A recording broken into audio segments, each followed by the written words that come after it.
I've always loved Woodbrook as a place. I mean, there's some things you can't do anything about with golf courses, and the main one is, where is it? What does it look like? What's the ambience like? What are the views like? You know, and Woodbrook's right out the top drawer when it comes to that. You know, and I never fail to feel the same way every time I come, really. You know, there's one thing putting bunkers in greens and green shapes and where's the tee going to go and that kind of thing. But at the end of the day, when you buy the seaside, the wind's in your hair, and you've got the beautiful views and the hills around, you know, you can, like I say, you can't do anything about that. And Woodbrook's absolutely at the top drawer when it comes to that kind of thing. Woodbrook's the kind of place I'd love to be a member of, you know, because through the remodelling and the rebuilding of the greens, you know, it has the benefit of absolute top specification. So therefore, playing surfaces are fantastic. The bunkers are in the right places, you know, because the equipment has moved on, the game has moved on, and everything has had to be done again. But at the same time, you've got history. I mean, I just love the locker room, for example. I love the old photographs of the Carroll's Irish Open and the fact that they've been here and they've played in it, and see pictures of Gary Player and Brian Barnes and Christy O'Connor and stuff like that. And you blend those two things together. You know, you blend fantastic modern standards, beautiful views, and history together with a, you know, what's always been a brilliantly convivial club, and you've got the ideal place. That's the kind of place I'd like to play. If you had to criticise, and you have to criticise whenever you're trying to change something or improve something, you have to criticise. The negative about the way Woodbrook was, not the case anymore, was flatness. And the solution was, you know, you don't want to abuse ground or a site, but it needed some, you know, some movement, some vertical movement.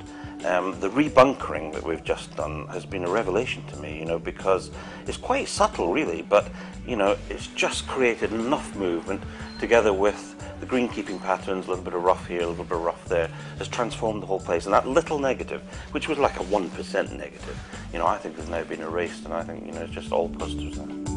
It's a very easy course to walk around, and yet it can be played at full championship length. So it has the challenge for the best players, and that's another thing. You know, people have a pride in their course. It's one of the things whenever there's a pro-am or something played at a golf course.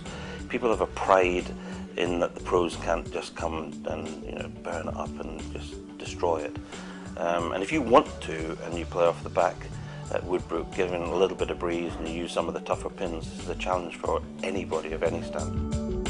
I mean, I just never understand why British golfers, for example, you know, get in planes and fly for 12 hours and go to Thailand or go to the States and California, when they've got the best golf in the world, you know, within an hour's flight, and a blend of tradition and modern standards as well. I mean, some of the greatest links golf courses, you know, on the planet, together with fantastic new modern courses, you know, and they're legion, and the contrast's so fantastic.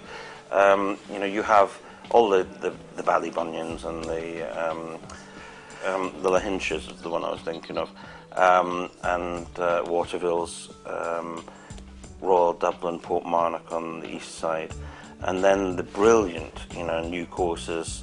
I think Powerscourt is one we were involved in. I think it's a fantastic golf course. Druids Glen, the K Club, Ryder Cup venues, together with the Woodbrooks who've upgraded themselves as well. You have absolutely everything.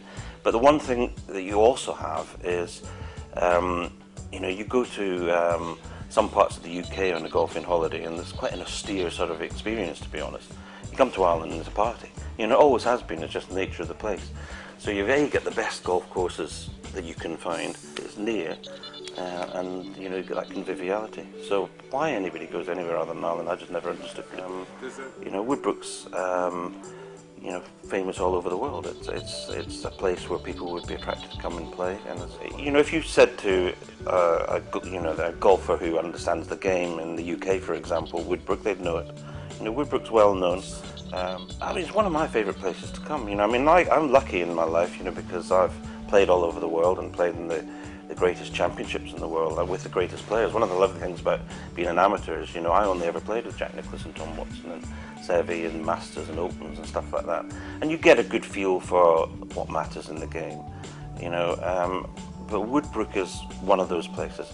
Every time I come, I feel the same. It's a place where golf's meant to be. You know, you just feel fresh. You feel like you fancy a game. You know, you look out there and you think, great, I'd like to do that. Something about the sea air as well. So, wonderful.